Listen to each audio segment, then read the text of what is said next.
할렐루야, 오늘도 영상 예배 나오신 여러분들을 주님의 이름으로 환영하고 축복합니다. 오늘 우리가 볼 말씀은 디도서 1장 5절에서부터 9절까지의 말씀입니다. 디도서 1장 5절에서부터 9절까지의 말씀을 제가 읽어드리겠습니다. 내가 너를 그레데에 남겨둔 이유는 남은 일을 정리하고 내가 명한 대로 각성의 장로들을 세우게 하려 함이니 책망할 것이 없고 한 아내의 남편이며 방탕하다는 비난을 받거나 불순종하는 일이 없는 믿는 자녀를 둔 자야 할지라. 감독은 하나님의 청지기로서 책망할 것이 없고 제 고집대로 하지 아니하며 급히 분내지 아니하며 술을 즐기지 아니하며 구타하지 아니하며 더러운 이득을 탐하지 아니하며 오직 나그네를 대접하며 선행을 좋아하며 신중하며 의로우며 거룩하며 절제하며 미쁜 말씀의 가르침을 그대로 지켜야 하리니 이는 능히 바른 교훈으로 권면하고 거슬러 말하는 자들을 책망하게 하려 함이라. 아멘. 디도서는 사도 바울이 영적인 아들 디도에게 쓴 편지입니다. 디도를 그레데라는 섬에 두었는데요. 이 그레데에서 디도가 목회를 하게 됩니다. 사도 바울은 디도서를 통해 디도에게 두 가지를 권면하고 있는데요. 오늘 말씀을 보니까 5절의 말씀을 보면 그레데에 남겨둔 이유는 내가 명한 대로 각성의 장로들을 세우고 남은 일을 정리하기 때문에 너를 남겨놨다 라고 했습니다. 먼저는 남은 일을 정리한다. 이 말이 무슨 말이냐면요. 사도 바울이 그레데 섬에서 이제 열심히 전도를 합니다. 사람들이 복음을 받아들이게 됩니다. 그런데 사도 바울이 떠난 이후에 그레데에 수많은 거짓 선지자, 거짓 복음을 갖고 있는 사람들이 들어옵니다. 사람들의 마음을 현혹하게 합니다. 그래서 디도를 남겨놓으면서 사람들에게 수호하라고, 거짓 이 가르침을 경계하라고, 그 기준을 알려주라고 디도를 그 섬에 남겨두게 됩니다. 두 번째 이유로는요, 사도 바울이 디도를 남긴 것은 각 성의 장로와 감독을 세우기 위해서입니다. 여러분, 교회는요, 목회자 한 사람이 세워가는 교회가 아닙니다. 각 성도가 예수 그리스도의 머리임을 인정하며 우리가 예수님의 몸이라는 사실을 기억하며 주님이 받은 재능과 봉사와 그런 은사들을 가지고 각 위치에서 유기적으로 섬기며 살아갔을 때 주님의 몸된 교회가 세워지는 것입니다. 에베소서 4장 12절의 말씀을 보니까요. 이는 성도를 온전하게 하여 봉사의 일을 하게 하며 그리스도의 몸을 세우려 하심이라. 우리는요. 머리 대신 그리스도 예수님을 바라보며 각자의 위치에서 섬기며 주님의 교회를 세우는 것이 바로 교회입니다. 물론 영적인 질서가 있어서 각자의 직분대로 하는 역할은 다릅니다. 그러나 궁극적인 목표는 서로가 하나 되고 유기적인 모습으로서 교회를 세우는 것이 교회의 본질이고 목적입니다. 여러분, 이 교회를 세울 때에 오늘 디도에게 말합니다. 너가 교회의 직분자를 세울 때 특별히 두 부류의 이제 사람을 소개하는데 먼저는 장로를 세울 때 기준이 이렇게 된다. 감독을 세울 때도 기준은 이렇게 된다. 그러면서 그 기준에 대해서 가리키는데요. 한번 보시기 바랍니다. 장로의 기준은요. 6절의 말씀 보니까요.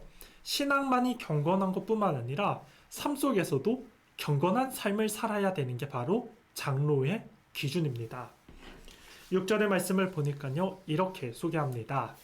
책망할 것이 없고 한 아내의 남편이며 방탕하다는 비난을 받거나 불순종하는 일이 없는 믿는 자녀를 둔 자여라 할지라. 그러니까 무슨 말입니까? 먼저는 책망할 것이 없어야 된다 라고 가리키지 않습니까? 장로는요, 책망할 것이 없습니다.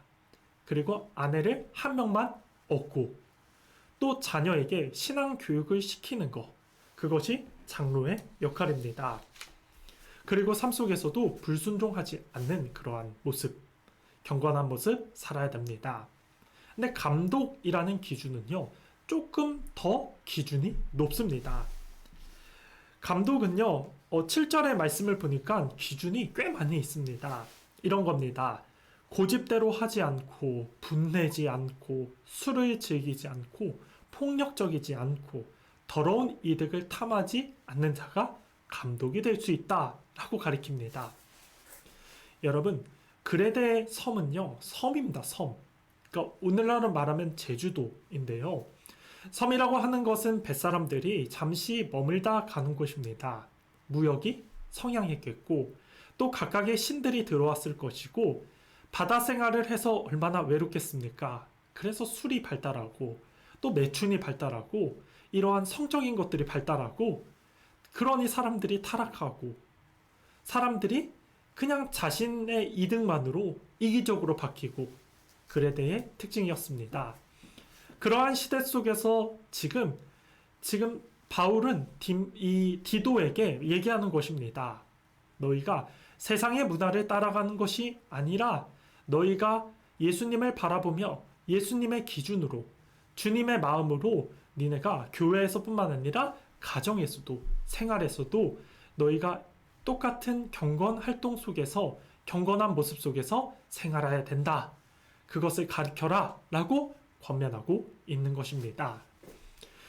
우리가 날마다 생활 속에서 권면할 수 있는 것이 무엇이 있겠습니까? 마지막 절의 말씀을 보니까요, 바로 말씀을 지키면 된다 라고 가르칩니다. 말씀을 가까이 하고 말씀을 지키면요, 우리의 삶 속에서도 경건한 모습으로 살아갈 수 있습니다. 여러분, 그레데 시대나 오늘 시대는요, 사실은 동일합니다. 오늘 시대 역시도 자신만 바라보며 이기적으로 살아가면요, 그 당시 그레데 시대와 똑같은 것입니다.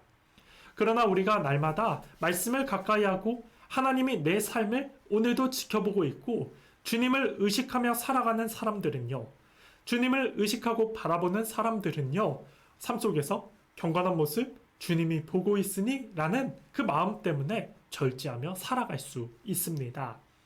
그러니 저와 여러분들이요, 오늘 하루를 살아갈 때 주님을 의식하며 살아가시길 바랍니다.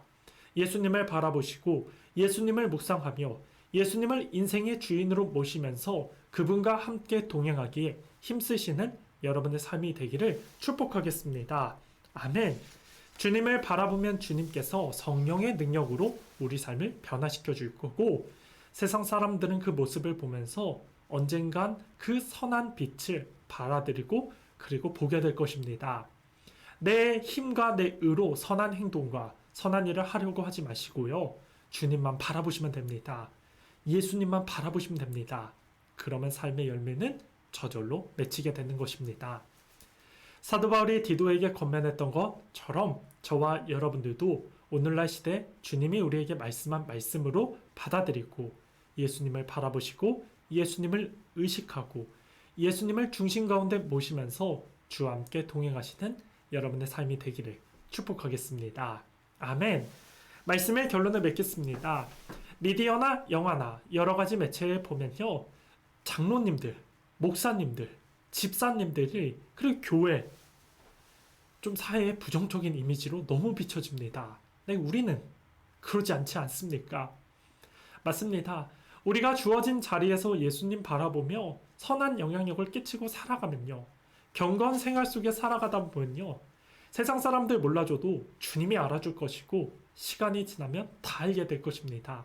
그러니 사람에게 보상을 의지하지 마시고 주님의 그 은혜를 바라보고 주님께서 내 인생을 이끄신다는 사실을 기억하면서 예수만 바라보고 예수만 붙잡고 살아가시는 여러분의 삶이 되시고, 오늘에도 주님 붙잡고 승리하는 삶 다 사기를 예수님의 이름으로 축복하겠습니다. 아멘.